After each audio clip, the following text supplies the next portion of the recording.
আন্তর্জাতিক সব শীর্ষ খবর নিয়ে আপনাদের স্বাগত জানাচ্ছি।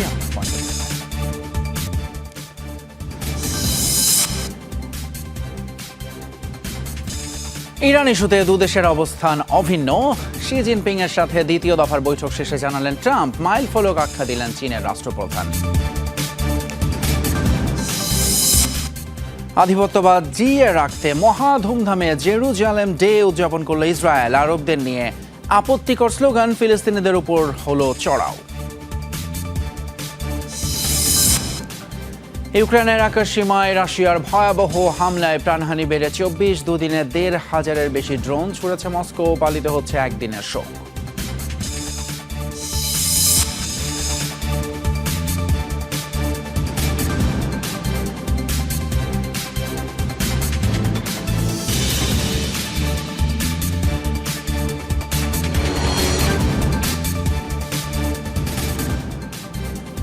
শিরোনামগুলো দেখলেন। আন্তর্জাতিক সব শীর্ষ খবরে আপনাদের সাথে থাকবো আমি ফাসিল। ইরান ইস্যুতে যুক্তরাষ্ট্র এবং চীনের অবস্থান অভিন্ন। প্রেসিডেন্ট শি জিনপিং এর সাথে দ্বিতীয় দফা বৈঠক শেষে কথা জানিয়েছেন ডোনাল্ড ট্রাম্প। আরও জানান, দুদেশের মধ্যে অসাধারণ কিছু বাণিজ্যিক চুক্তি হয়েছে যাতে লাভবান হবে উভয় পক্ষ।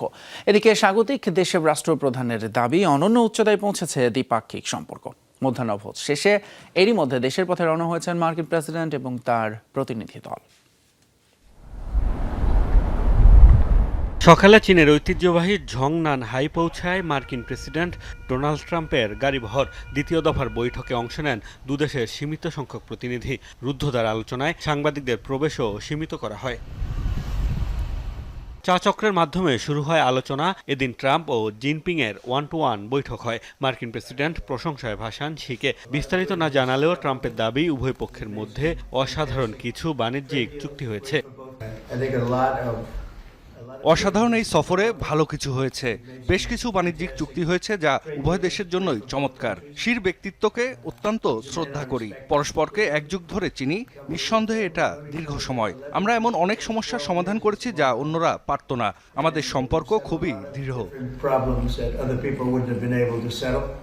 ইরান ইস্যুতেও ফলপ্রসূ আলোচনা হয়েছে জানান ট্রাম্প। তার দাবি, যুদ্ধ বন্ধের বিষয়ে চীন ও যুক্তরাষ্ট্রের অবস্থান প্রায় অভিন্ন। ইরান নিয়েও আলোচনা হয়েছে, কিভাবে যুদ্ধের অবসান ঘটানো যায় সে ব্যাপারে দুদেশের অবস্থান প্রায় একই। চায় না তাদের কাছে পারমাণবিক অস্ত্র থাকুক, হরমুজ প্রণালীও খোলা রাখতে চায়। ট্রাম্পের সফরকে যুগান্তকারী আখ্যা দিয়েছেন চীনের প্রেসিডেন্ট। বলেছেন, উপহার হিসেবে চীনা গোলাপের বীজ পাঠাবেন যুক্তরাষ্ট্রে। ট্রাম্পের সফরটি ঐতিহাসিক ও যুগান্তকারী। একটি নতুন দ্বিপাক্ষিক সম্পর্ক, অর্থাৎ কৌশলগত স্থিতিশীলতার একটি গঠনমূলক সম্পর্ক স্থাপন করা হয়েছে। একে মাইলফলক সফর বলা যেতে পারে। আলোচনা শেষ হয় মধ্যাহ্নভোজের মাধ্যমে। এর আগে ট্রাম্পকে ঝংনান হাই ঘুরে দেখান শি। বহুল আলোচিত সফর শেষে এখন বাড়ির পথে মার্কিন প্রেসিডেন্ট। মোস্তফা মাহমুদ, যমুনা নিউজ। ইরানের বিরুদ্ধে অব্যাহত থাকবে সামরিক ধ্বংসযজ্ঞ। চীনের প্রেসিডেন্ট শি জিনপিং এর সাথে দ্বিতীয় দিনের বৈঠকে বসার ঠিক আগে এমন হুমকি দেন মার্কিন প্রেসিডেন্ট ডোনাল্ড ট্রাম্প। শুক্রবার সকালে নিজের ট্রুথ সোশ্যালে এক পোস্টে কথা জানান তিনি। বলেন, এখনও পুরোপুরি শেষ হয়নি ইরানের বিরুদ্ধে মার্কিন সামরিক অভিযান। যুক্তরাষ্ট্র পতনের পথে থাকা একটি দেশ। চীনা প্রেসিডেন্টের এমন মন্তব্যের ব্যাখ্যা দেন ট্রাম্প। দাবি করেন, শি আসলে আগের বাইডেন প্রশাসনকে ইঙ্গিত দিয়ে এই কথা বলেছিলেন। মার্কিন প্রেসিডেন্টের দাবি, তার প্রশাসনের 16 মাসে ওয়াশিংটনের অভূতপূর্ব উত্থান দেখেছে বিশ্ব। রেকর্ড উচ্চতায় পৌঁছেছে শেয়ার বাজার। ভেনেজুয়েলার সঙ্গে সম্পর্ক উন্নয়নেরও দাবি করেন ট্রাম্প। সফলতার প্রমাণ হিসেবে বলেন, ইরানের সামরিক সক্ষমতাকে গুড়িয়ে দিয়েছে মার্কিন বাহিনী, যা এখনও চলমান।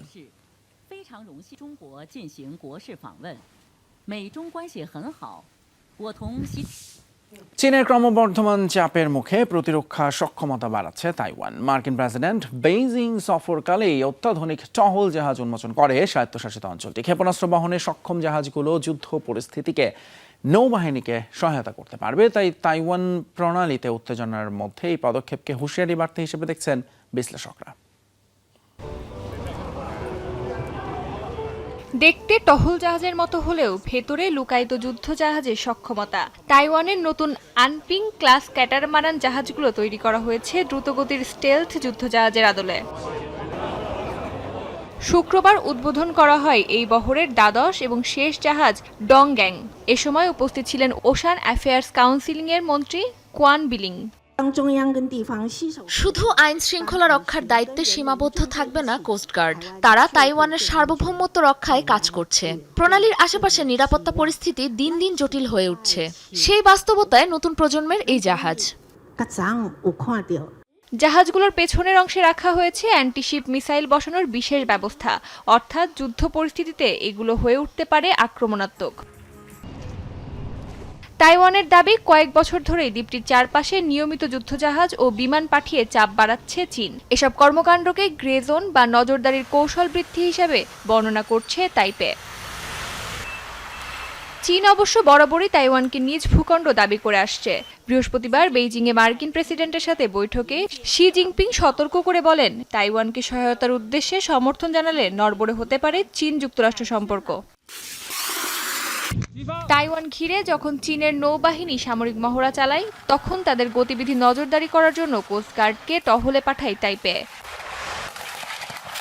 অস্মিতা বিশ্বাস, যমুনা নিউজ। পূর্ব জেরুজালেমের উপর নিজেদের আধিপত্য ধরে রাখতে ব্যাপক আয়োজনে জেরুজালেম ডে উদযাপন করলো ইসরায়েলেরা। বৃহস্পতিবার বিশাল মিছিলে অংশ নেয় হাজার হাজার ইহুদি। আরবদের বিরুদ্ধে দিতে থাকে আপত্তিকর এবং উস্কানিমূলক স্লোগান, এমনকি ফিলিস্তিনিদের উপর চড়াও হয় অনেক উগ্র ইসরায়েলি, মারধর এবং হয়রানি করে তাদের। প্যারেডে অংশ নেন ইসরায়েলের জাতীয় নিরাপত্তা মন্ত্রী ইতামার বেন গাভির। আরবদের মৃত্যু কামনা আর হুমকি দিয়ে চলছে একের পর এক স্লোগান। এভাবে দখলকৃত পূর্ব জেরুজালেমের মাটিতে জেরুজালেম দিবস উদযাপনে মাতে ইহুদিরা। বৃহস্পতিবার বিশেষ এই দিন উপলক্ষে জেরুজালেমের পশ্চিম প্রাচীরে জড়ো হয় হাজার হাজার ইসরায়েলি জাতীয়তাবাদী। কড়া নিরাপত্তার মাঝে বিশাল ইসরায়েলি পতাকা হাতে মুসলিম কোয়ার্টারে মিছিল করে তারা, নেচে গিয়ে করে উদযাপন।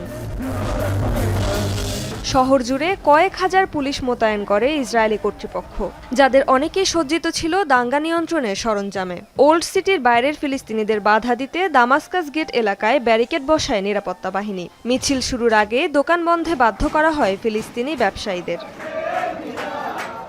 তবুও এক পর্যায়ে সহিংস হয়ে ওঠে কিছু উগ্র ইহুদি যুবক, চড়াও হয় ফিলিস্তিনিদের ওপর। হয়রানি ও মারধরের পাশাপাশি ভাঙচুর করে তাদের বিভিন্ন জিনিসপত্র। মিছিলের আগে আল-আকসা মসজিদ পরিদর্শন করেন ইসরায়েলের জাতীয় নিরাপত্তা মন্ত্রী ইতামার বেন গাভির। সেখানে দাঁড়িয়ে পতাকা হাতে ইসরায়েলপন্থী স্লোগান দিতে দেখা যায় কট্টর এই ডানপন্থীকে। পরে অংশ নেন প্যারেডেও। 1967 সালের আরব ইসরায়েল যুদ্ধের সময় পূর্ব জেরুজালেম দখল নেয় তেল আবিব। পরে শহরটিকে নিজেদের সঙ্গে যুক্ত করার দাবি তোলে। সেই ঘটনা স্মরণেই প্রতি বছর জেরুজালেম ডে পালন করে ইসরায়েলিরা। তবে এই সংযুক্তিকরণকে স্বীকৃতি দেয়নি জাতিসংঘ সহ অধিকাংশ দেশ। তাদের মতে পূর্ব জেরুজালেম এখনও দখলকৃত এলাকা। রেজওয়ানা সাইমা, যমুনা নিউজ। যুক্তরাষ্ট্র কিউবার সাবেক প্রেসিডেন্ট রাউল কাস্ট্রোর বিরুদ্ধে অভিযোগ গঠনের পরিকল্পনা করছে বলে জানিয়েছেন মার্কিন বিচার বিভাগের এক কর্মকর্তা। বৃহস্পতিবার রাতেই তথ্য প্রকাশ করা হয়, তবে সম্ভাব্য এই অভিযোগ কবে আনুষ্ঠানিকভাবে দাখিল করা হবে তা এখনো স্পষ্ট নয়, কারণ অভিযোগ গঠনের আগে তা গ্র্যান্ড জুরির অনুমোদন পেতে হবে। 94 বছর বয়সী রাউল কাস্ট্রোর বিরুদ্ধে সম্ভাব্য মামলাটি মূলত বিমান ভূপাতিত করার ঘটনাকে কেন্দ্র করে হতে পারে বলে জানিয়েছেন ওই কর্মকর্তা।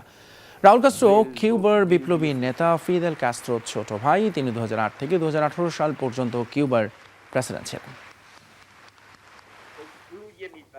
1,500-এর বেশি ড্রোন নিয়ে একযোগে হামলা।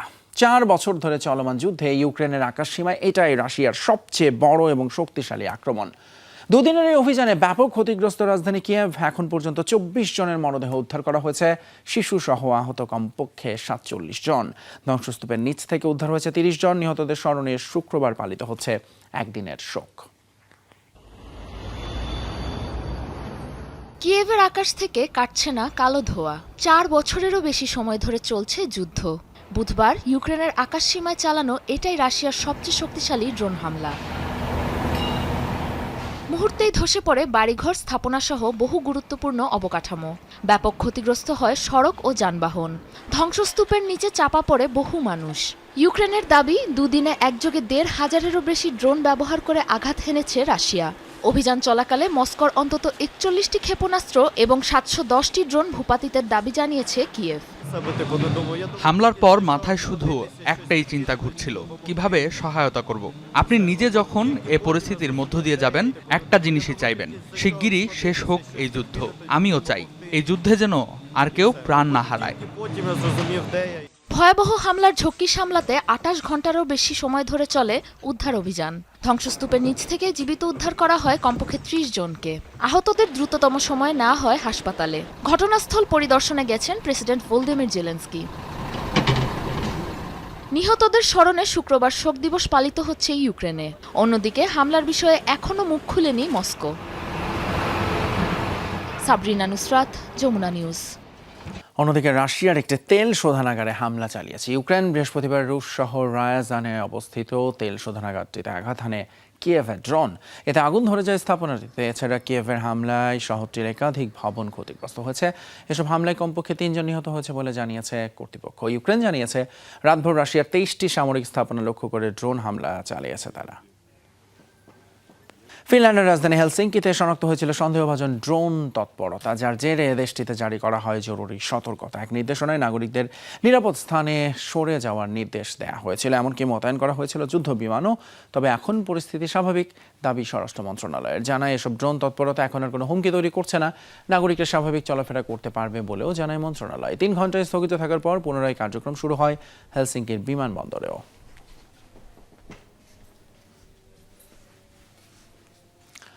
প্রধানমন্ত্রী কেয়ার স্টারমারের প্রতি অনাস্থা জানিয়ে পদত্যাগ করলেন ব্রিটিশ স্বাস্থ্যমন্ত্রী ওয়েস স্ট্রিটিং। সামাজিক মাধ্যম এক্সে এক পোস্টে স্ট্রিটিং বলেন, স্টারমারের নেতৃত্বের উপর আস্থা হারিয়েছেন তিনি। স্টারমার আগামী সাধারণ নির্বাচনে লেবার পার্টিকে নেতৃত্ব দেওয়ার যোগ্যতা হারিয়েছেন বলেও মনে করেন এই নেতা।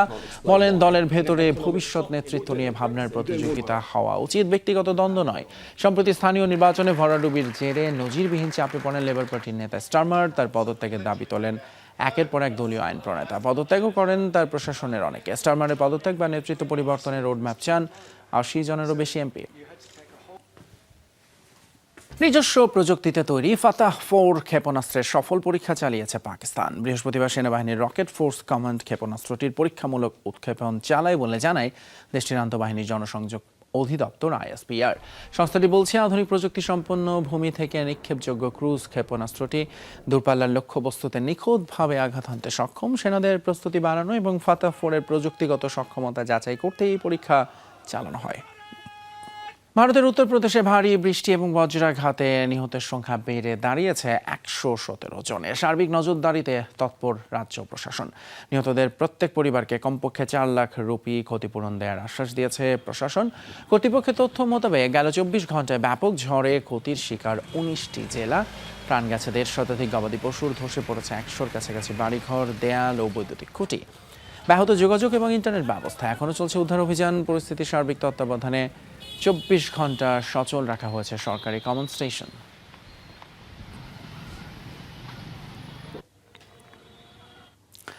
ভারত জুড়ে আবারও বেড়েছে পেট্রোল এবং ডিজেলের দাম। লিটার প্রতি জ্বালানির দাম বাড়ানো হয়েছে 3 রুপি করে। ফলে নতুন দামে অতিরিক্ত অর্থ গুনতে হচ্ছে সাধারণ ভোক্তাদের। দাম বৃদ্ধির পর কলকাতায় প্রতি লিটার পেট্রোলের দাম দাঁড়িয়েছে 108.74 রুপি, আর ডিজেলের দাম বেড়ে দেওয়া হয়েছে 95.13 রুপি। শুধু কলকাতায় নয়, ভারতের বিভিন্ন শহরেও জ্বালানির দাম বেড়েছে। সম্প্রতি জ্বালানি ব্যবহার কমানোর আহ্বান জানিয়েছিলেন ভারতের প্রধানমন্ত্রী নরেন্দ্র মোদী।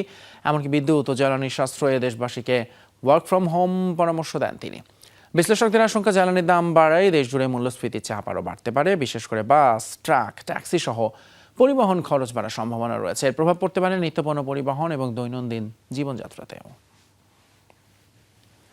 গাড়ি পার্কিং এর জায়গা পাচ্ছেন না উত্তর কোরিয়ার বাসিন্দারা। জনগণের নিম্ন আয় সত্ত্বেও হঠাৎই দেশটিতে ব্যাপকভাবে বেড়েছে ব্যক্তিগত গাড়ির সংখ্যা। ফলে রাস্তায় দেখা দিয়েছে যানজট, সাথে রয়েছে পার্কিং সংকটও।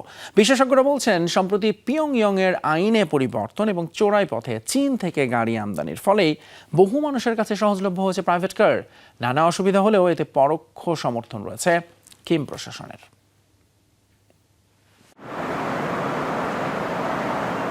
দুর্ভিক্ষ কিংবা পারমাণবিক যুদ্ধ নয়, এবার উত্তর কোরিয়ার মানুষের মাথায় ভর করেছে নতুন এক দুশ্চিন্তা, আর তা হলো পার্কিং সংকট। একনায়কতন্ত্রের দেশ উত্তর কোরিয়ায় এতদিন ব্যক্তিগত গাড়ির চল ছিল না বললেই চলে। একদিকে সেখানকার বেশিরভাগ মানুষই নিম্ন আয়ের, তার উপর জাতিসংঘের কঠোর নিষেধাজ্ঞার ফলে দেশটিতে সরাসরি গাড়ি রফতানি নিষিদ্ধ। তাই এতদিন রাষ্ট্রনিয়ন্ত্রিত পরিবহনে ছিল পিয়ংইয়ংয়ের বাসিন্দাদের প্রধান ভরসা। তবে বদলাচ্ছে বাস্তবতা। হঠাৎ ব্যক্তিগত গাড়ির সংখ্যা ব্যাপক হারে বাড়ায় যানজট আর পার্কিং সংকটের মুখে প্রশাসন। সাম্প্রতিক সময়ে উত্তর কোরিয়ায় গাড়ির সংখ্যা এত বেড়েছে যে এখন বায়ু দূষণও কর্তৃপক্ষের জন্য চিন্তার বিষয় হয়ে উঠেছে। একই সঙ্গে গাড়ি বাড়ার কারণে পার্কিংয়ের জায়গা নিয়ে সমস্যা তৈরি হয়েছে। এত গাড়ি কোথায় রাখা হবে তা নিয়েও আলোচনা চলছে। বিশেষজ্ঞদের মতে এর মূল কারণ সাম্প্রতিক আইন পরিবর্তন। গত কয়েক বছরে সরকার নির্দিষ্ট শর্তে ব্যক্তিগত গাড়ির মালিকানা বৈধ করেছে। ফলে লাইসেন্সধারীরা এখন রাষ্ট্র অনুমোদিত ডিলারের কাছ থেকে গাড়ি কিনতে পারে, যদিও সুযোগটি এখনো মূলত ধনী ও প্রভাবশালী শ্রেণীর মধ্যেই সীমিত। অনেকে বলছেন, নিষেধাজ্ঞা সত্ত্বেও চীন সহ বিভিন্ন সীমান্ত পথে অনানুষ্ঠানিকভাবে গাড়ি ও যন্ত্রাংশ প্রবেশ করছে উত্তর কোরিয়ায়। ফলে রাস্তায় দেখা যাচ্ছে চাঙ্গান, চেরি, গিলির মতো চীনা ব্র্যান্ডের গাড়ি। এমনকি কিছু ইউরোপীয় ব্র্যান্ডের গাড়ির উপস্থিতির কথাও উঠে এসেছে বিভিন্ন রিপোর্টে। তবে এতে সরাসরি জড়িত থাকার কথা অস্বীকার করেছে সংশ্লিষ্ট কোম্পানিগুলো। এই নতুন বাস্তবতায় রাজধানীর অবকাঠামোতেও পরিবর্তন আনছে কিম প্রশাসন। তৈরি হচ্ছে নতুন পার্কিং লট, এমনকি ভূগর্ভস্থ পার্কিং সুবিধাও। এদিকে দেশটির সর্বোচ্চ নেতা কিম জং উন নিজেও সাম্প্রতিক সময়ে অটো সার্ভিস সেন্টার সহ পরিদর্শন করেছেন বিভিন্ন আধুনিক স্থাপনা, যা এই পরিবর্তনের প্রতি রাষ্ট্রীয় সমর্থনের ইঙ্গিত হিসেবে দেখা হচ্ছে। রেজওয়ানা সাইমা, যমুনা নিউজ। সরকার বিরোধী আন্দোলনে উত্তাল বলিভিয়ার রাজপথ। প্রেসিডেন্ট রদ্রিগো পাজের পদত্যাগের দাবিতে রাস্তায় নেমেছেন খনি শ্রমিকেরা। বৃহস্পতিবার রাজধানীর লা পাজের কেন্দ্রীয় চত্বর প্লাজা মুরিলোতে প্রবেশের চেষ্টা করেন বিক্ষোভকারীরা। সে সময় পুলিশের সাথে বাধা সংঘর্ষ। আন্দোলনকারীদের দমাতে টিয়ার গ্যাস ছোড়ে নিরাপত্তা বাহিনী। জবাবে বিস্ফোরক নিক্ষেপ করেন খনি শ্রমিকরা। বিস্ফোরক এবং জ্বালানি সহজলভ্যতা বাড়ানো এবং খনি সংক্রান্ত চুক্তির শর্ত পুনর্বিবেচনার দাবিতে আন্দোলনে নেমেছেন বলিভিয়ার এই শ্রমিকরা। পাশাপাশি উঠেছে খনি শিল্পে নতুন নিয়ম চালুর দাবিও। খনি শ্রমিকদের পাশাপাশি কৃষক এবং বিভিন্ন শ্রমিক অধিকার সংগঠন অংশ নিচ্ছে এই বিক্ষোভে। মার্কিন ডলার সংকট এবং দেশীয় জ্বালানি উৎপাদন কমে যাওয়ায় আরও উত্তপ্ত হয়ে উঠেছে পরিস্থিতি।